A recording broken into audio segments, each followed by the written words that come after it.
What's the good and bad things about living in the UK?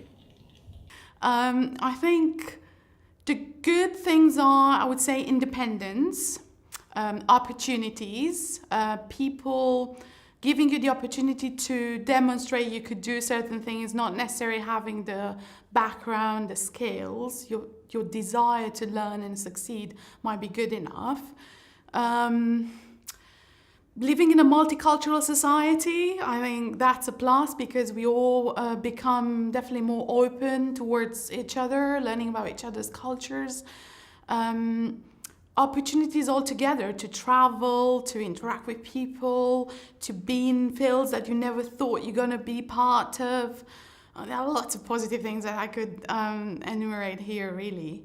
The downside is initially when you decide to go abroad is you feel a bit lonely at times. So that's something quite hard and takes a while to get used to it. I would say around 2-3 years.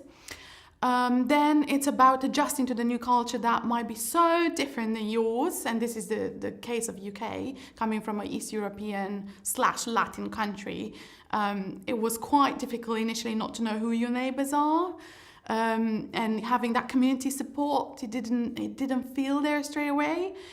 Language was different initially, difficult aspect. So even though we did obviously English back home in a school and so on, it was interesting to adapt with different accents depending where people are coming from within the UK. You're probably aware of our NHS system. How different is it from what you're actually used to back at home?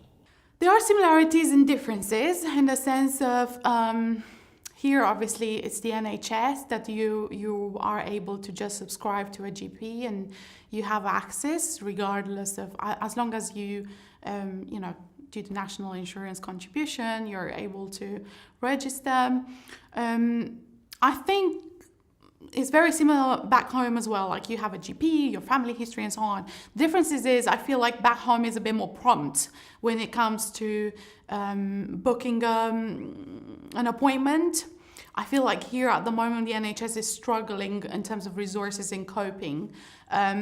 So quite the other day I wanted to get an appointment within the same day and they said, we're really sorry, you have to wait 2-3 weeks. Well, in 2-3 weeks, the situation can be quite, serious for some of the patients. So from that perspective, at UK, back home is quite prompt.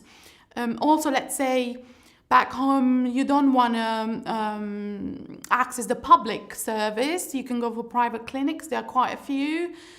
They are pricey. It really depends how you look at it. Because if you're living there, might be quite tricky to go for private. But if you're coming with the resources from here, that's not a problem. It's quite efficient, quite, updated nowadays. Of course, that wasn't the case back in the days in the communist times. It was just the public